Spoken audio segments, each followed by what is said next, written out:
Hello everyone, कैसे हो आप सब। Good morning. और आज मेरी नींद खुली 4:30 बजे।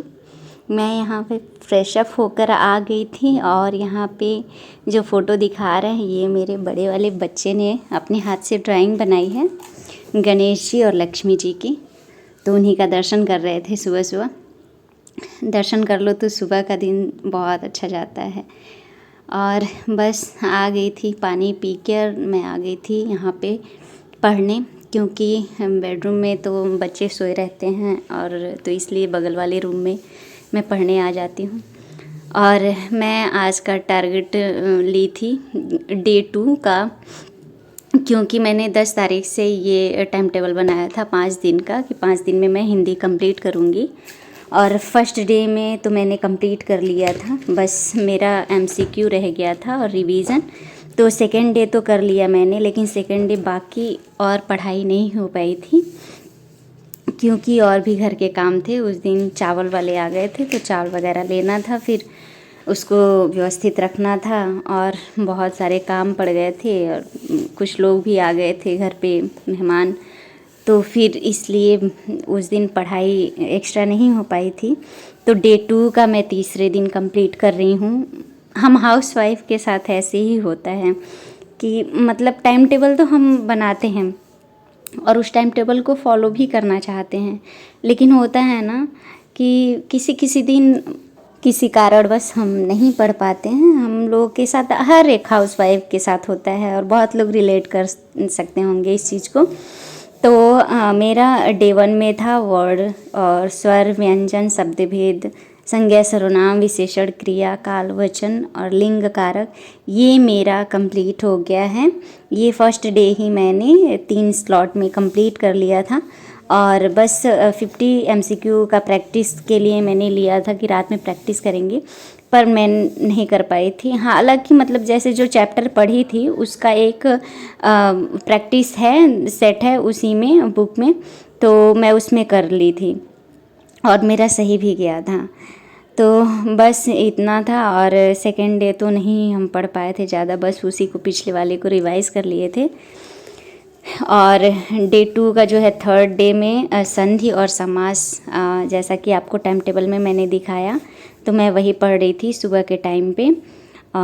संधि क्योंकि थोड़ा सा मतलब इसको समझना रहता है। वैसे हम लोग पढ़े हैं तो समझ तो सकते ही हैं, पर होता है ना कि थोड़ा सा मतलब अच्छे तरीके से, एकदम परफेक्ट तरीके से तो समझना पड़ता है हर चीज़ को।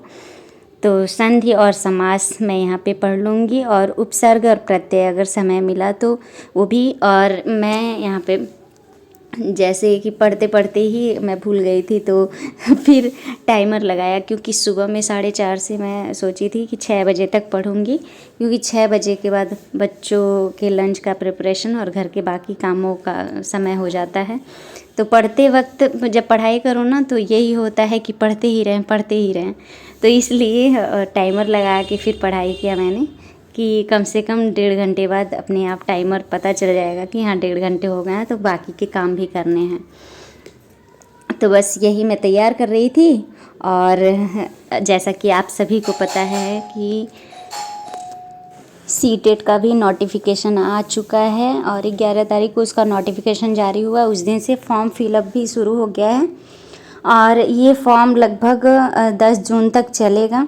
तो जिनका हो गया है उनको तो बहुत बढ़िया उनके लिए, और बाकी जिनका अगर नहीं हो पाया है क्वालिफाई तो वो इस समय भर सकते हैं। और इस बार बहुत अच्छा मौका है, बहुत जल्दी भी आ गया फॉर्म। इससे मतलब बच्चों को दिक्कत भी नहीं होगी कि हाँ लेट हुआ। इस बार बहुत अच्छा है कि बहुत जल्दी आ गया। और हमने तो दिया था सीटेट का पेपर, जिसमें 88 नंबर आए भी हैं, क्वालिफाई भी हो चुका है।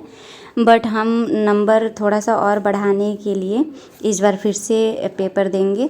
तो अब यही है कि सीटेट और यूपी टेट और साथ में टीजीटी की भी तैयारी जारी रखना है, क्योंकि जब यूपी टेट आ चुका, सीटेट भी आ चुका, तो जाहिर सी बात है कि टीजीटी की वैकेंसी तो आएगी।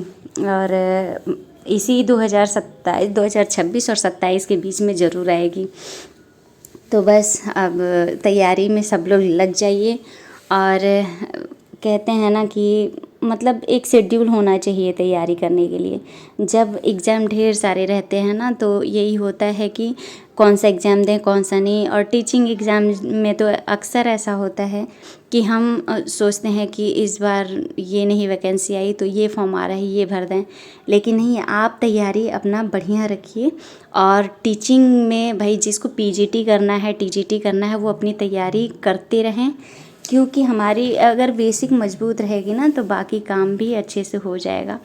और मैं यहाँ पे उठ के जा रही थी और एक कॉपी भूल गई थी मैं, जिसमें मैं और भी बाकी टॉपिक्स लिखी हूँ, तो वो लेने गई थी। और बस मैं यहाँ पे आ गई हूँ। और कहते हैं ना कि मतलब छोटी छोटी चीज़ों का भी ख्याल रखना पड़ता है। यहाँ पे बहुत लोग होंगे जो कि एसएससी की और यूपीएससी की, यूपीएससी की बहुत सारे एग्ज़ाम्स होते हैं जो लोग भरते हैं। तो उन सबको मैं कह रही हूँ कि अपनी तैयारी जारी रखिए और अपना बेसिक तो पहले से मजबूत करके रखना चाहिए। और यहाँ पे बस बच्चे चले गए थे, टिफ़िन वगैरह हम बना दिए थे। अब मैं नहा कर आ गई हूँ, तो यहाँ पे मैं पूजा करूँगी। और जब तक पूजा ना करो ना तो मन में शांति नहीं मिलती है। दिन की सबसे पॉजिटिव शुरुआत यही होती है। हालांकि एकदम सुबह हम नहीं कर पाते हैं, बच्चों के जाने के बाद ही 8 से 10 के बीच में हम कर पाते हैं। और जिस दिन सुबह हम नहीं कर पाते उस दिन मम्मी दिया बाती कर देती हैं और उसके बाद हम हाथ जोड़ लेते हैं। बाकी जिस दिन अगर हम मतलब सवेरे नहा लिए तो उस दिन हम ही पूजा पाठ कर देंगे। और बहुत अच्छा लगता है सच में, जिस दिन पूजा कर लो ना उस दिन ऐसे लगता है ना कि कितना अच्छा, मतलब अपने अंदर एनर्जी एक वाइब आती है, इतना बहुत अच्छा लगता है। तो ये था मेरा मॉर्निंग शेड्यूल। और आप लोगों को पता ही है कि समय हम लोगों को मिलता नहीं है, समय को बनाना पड़ता है। तो ऐसे ही मेरी इस जर्नी को देखने के लिए मेरे चैनल को सब्सक्राइब ज़रूर करें। फिर मिलते हैं नेक्स्ट ब्लॉग में इस जर्नी को और आगे बढ़ाने के लिए। Thanks for watching my video.